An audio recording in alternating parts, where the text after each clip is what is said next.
Na década de 30 foi fundado o São Paulo Futebol Clube, quando o clube emergiu como uma força a ser reconhecida no futebol brasileiro. Fundado em 1930, o São Paulo FC rapidamente se consolidou como uma instituição de destaque no esporte, abrindo caminho para uma década de conquistas notáveis e um legado que perduraria por gerações. Nesse período, o São Paulo FC deu passos importantes no Campeonato Paulista, principal competição de futebol da região. Em 1931, apenas um ano após a sua fundação, o São Paulo FC conquistou seu primeiro título estadual, mostrando suas primeiras proezas em campo. Ao todo, 15 homens que não deixaram o sonho do torcedor são paulino desaparecer perpetuaram o renascimento do São Paulo Futebol Clube. Outros 73 tricolores assinaram a ata de fundação datada de 16 de dezembro de 1935.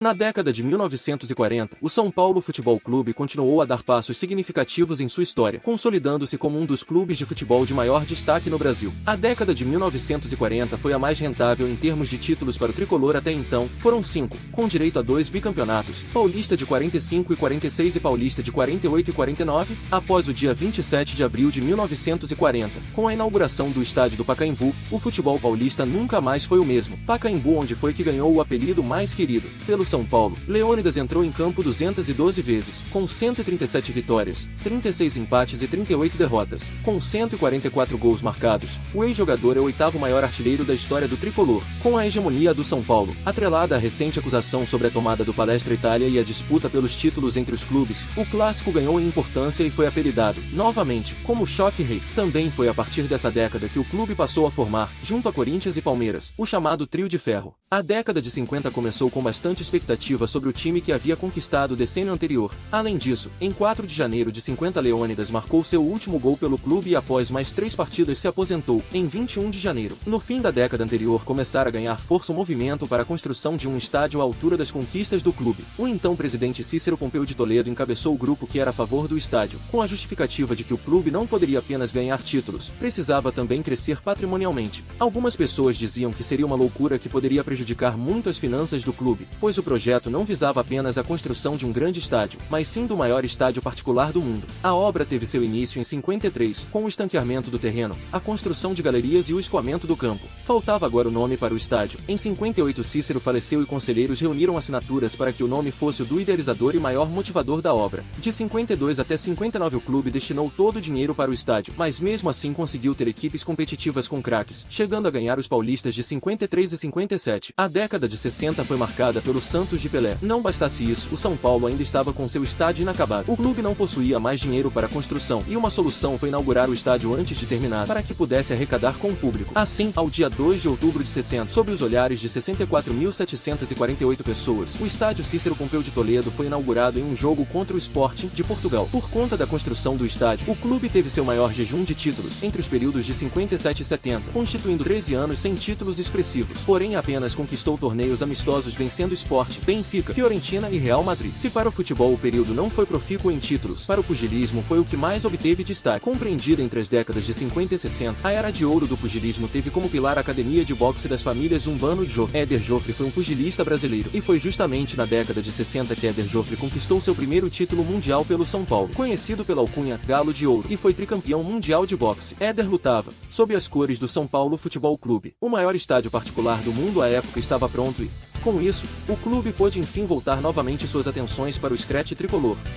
Após as contratações o estádio deveria ser inaugurado e então, no dia 25 de janeiro de 1970, foi feito o jogo de sua inauguração definitiva. Portanto, nos anos 1970 o São Paulo conseguiu se superar em vários aspectos. Desde o início dessa década o clube foi melhorando seu desempenho, com os paulistas de 1970, 1971 e 1975 e o inédito Campeonato Brasileiro de 1977. Dessa maneira, com times que tinham o goleiro Valdir Pérez, lateral direito Pablo Forlan, zagueiro Roberto Dias, volante Chicão e os meios-campistas Gerson, Pedro Rocha e os atacantes Terto, Toninho Guerreiro e Serginho Chulapa, este que é o maior artilheiro da história do São Paulo com 242 gols.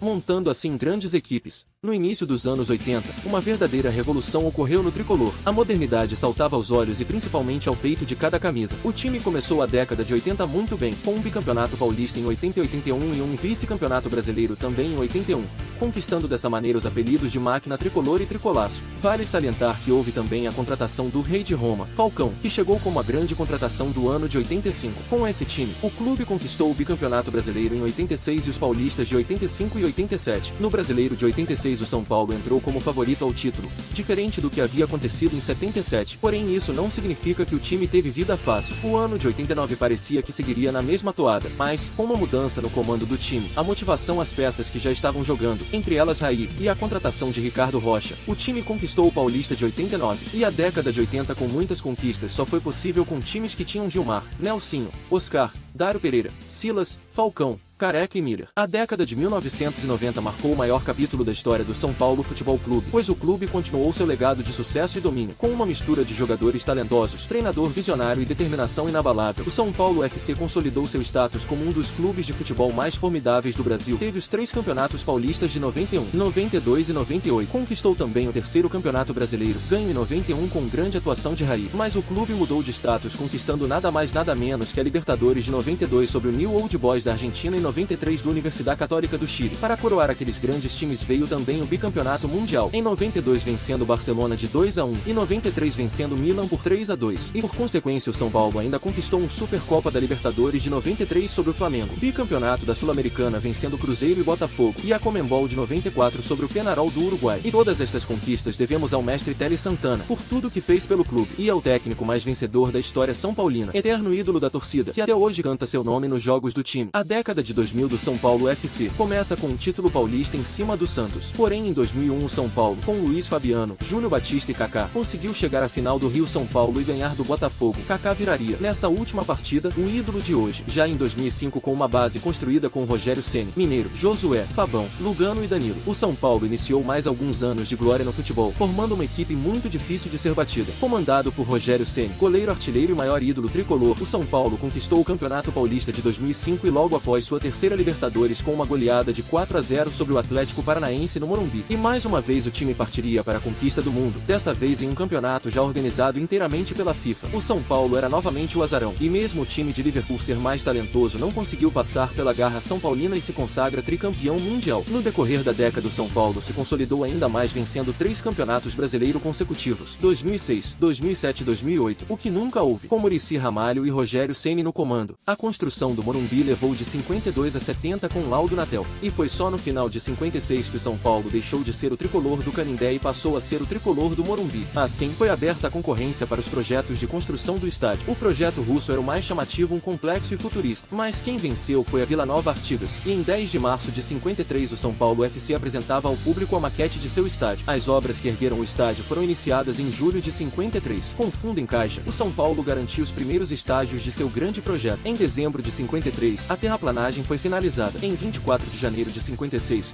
o Conselho Deliberativo batiza oficialmente o Morumbi, Estádio Cícero Pompeu de Toledo, em homenagem ao seu grande idealizador. Marcou-se a data de inauguração, com o estádio ainda sem uma parte concluída. O Estádio Cícero Pompeu de Toledo foi inaugurado em um jogo contra o Sporting de Portugal, e em 2 de outubro de 60, o Morumbi enfim foi concluído no dia 20 de dezembro de 69. Só faltava a festa para a entrega da obra concluída, que aconteceu de 25 de janeiro de 70 em um jogo contra o Porto de Portugal. Os grandes ídolos do passado do São Paulo: zagueiro Dário Pereira, com 453 jogos, 37 gols e 6 títulos. Meia Pedro Rocha, com 393 jogos, 119 gols e 3 títulos. Atacante Luizinho, com 265 jogos, 176 gols e 4 títulos. Atacante Teixeirinha, com 525 jogos, 188 gols e 5 títulos. Atacante Leônidas da Silva, com 211 jogos, 144 gols e 5 títulos. Atacante Gino, com 453 jogos, 233 gols e 2 títulos. Atacante Careca, com 191 jogos, 115 gols e 3 títulos. Atacante Serginho Chulapa, com 399 jogos, 242 gols e 4 títulos.